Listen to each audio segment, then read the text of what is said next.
Bonjour à tous, donc je m'appelle Mélina et je suis talent coach chez Hire First. Aujourd'hui, je vais vous parler du luxe à la tech. Aujourd'hui, je voudrais vous parler des préjugés qu'on peut avoir dans le milieu professionnel et faire le point du coup avec mon parcours. Donc dans un premier temps, je pense qu'on a tous et toutes eu des préjugés tout au long de notre vie de manière personnelle et professionnelle. Moi aujourd'hui j'avais des préjugés avant d'intégrer Hire First. Des préjugés sur le physique, se dire que voilà, je vais être entourée d'hommes et confrontée tous les jours à des hommes. Le fait de ne pas pouvoir être moi-même, de ne pas pouvoir m'habiller ou de parler de certains sujets qui me plaisent en tant que femme.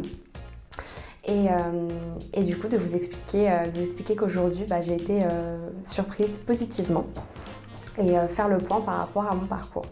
Donc j'ai réalisé 4 ans d'alternance au sein du groupe LVMH, donc au sein de la maison Louis Vuitton, Parfums Christian Dior et Sephora, donc des milieux qui sont exclusivement féminins, dans lesquels il y a également beaucoup de préjugés et pour lesquels c'est pas toujours évident de travailler.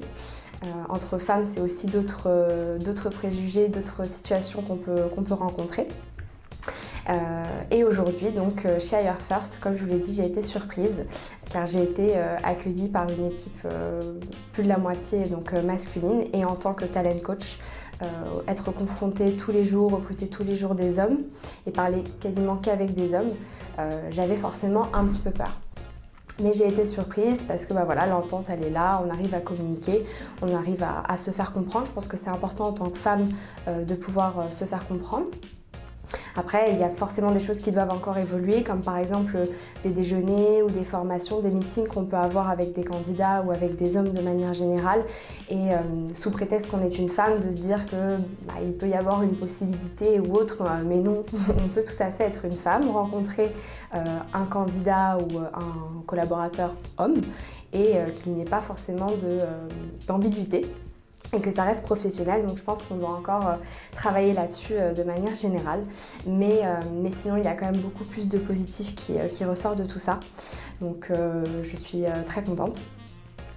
Et qui plus est, mes 2 premiers recrutements que j'ai effectués ces derniers mois chez Hire First sont des recrutements féminins, donc 2 femmes que j'ai réussi à placer dans le milieu de la tech. Donc ça fait plaisir de voir que les femmes ne sont pas seulement, dans le milieu RH, commercial, marketing, mais qu'on a aussi besoin de ce genre de profil dans le milieu de la tech.